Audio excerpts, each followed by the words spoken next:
धर्मशास्त्र आणि युद्धशास्त्राचे प्रशिक्षण घेतले.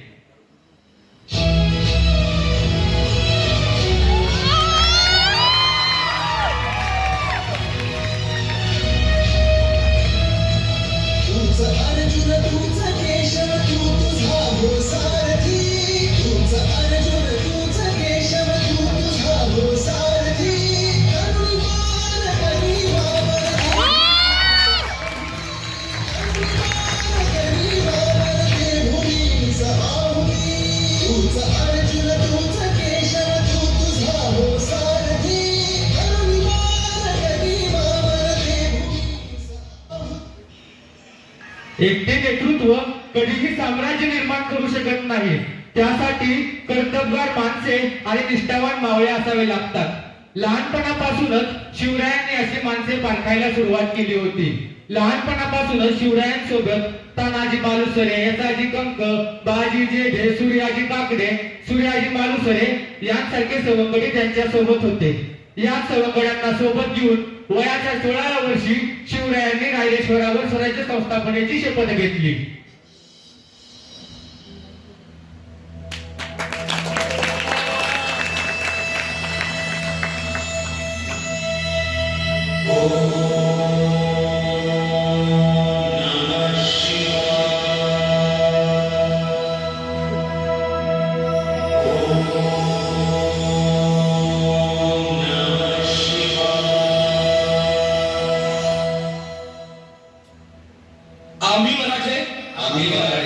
यवनांची पीडा नष्ट करण्यासाठी हिंदवी स्वराज्य स्थापन करीत आहोत. यवनांची पीडा नष्ट करण्यासाठी हिंदवी स्वराज्य स्थापन करीत आहोत. राष्ट्रभावनेने संघटन करून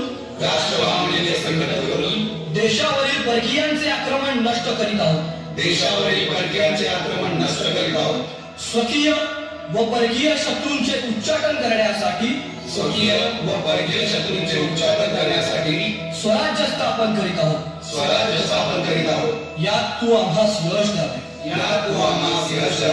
हे राज्य व्हावे ही तर श्रींची इच्छा. रायरेश्वरावर शपथ घेतल्यानंतर स्वराज्याची घोडदौड सुरू झाली. तोरणा किल्ला जिंकून महाराजांनी स्वराज्याचे तोरण बांधले. त्यानंतर राजगड, कोंढाणा, पुरंदर, सुभानमंगळ, शिरवळचा किल्ला यांसारखे गड महाराजांनी स्वतंत्र केले. 12 मावळचा प्रांतही स्वतंत्र केला. जावळीचे खोरेही काबीज करून घेतले. पण त्यानंतर स्वराज्यावर ओढावले एक भले मोठे संकट, आणि ते संकट म्हणजे अफजल खान.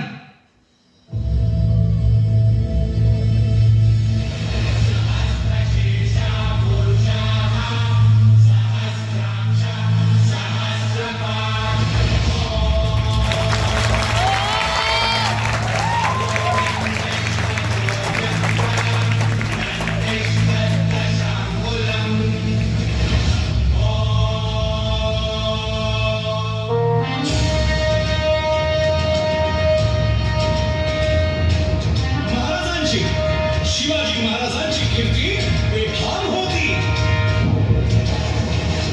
महाराजांची कीर्ती बेफाम, भल्या भाल्यांना फुटला घाम. याला कोण घालील यस्सेने दरबारी कुस्ती भेगमे. बडी बेगम म्हणजे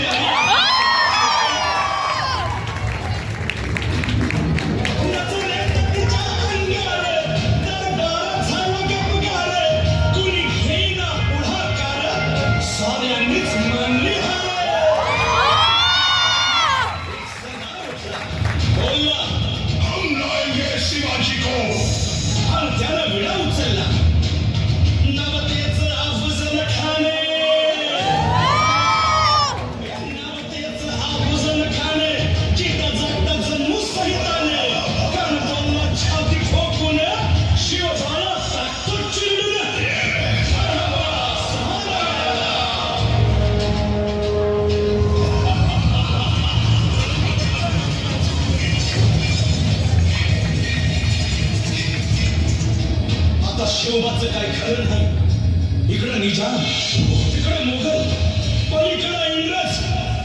जो तो हेच बोलू लागला. महाराज आपला जीव मोलाचा आहे.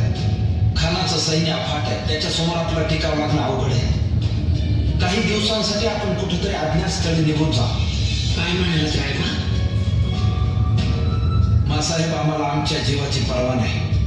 राजांचा जीव वाचणं गरजेचं आहे.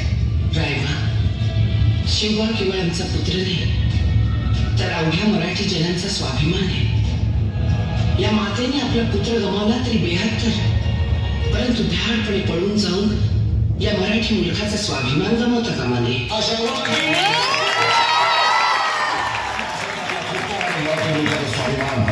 विजय टिळा लावूनच परत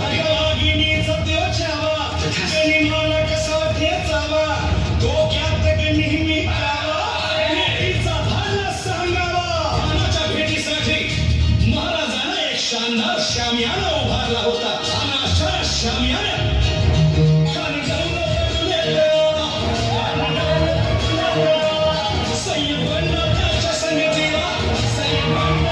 संगतीला शिवरायांच्या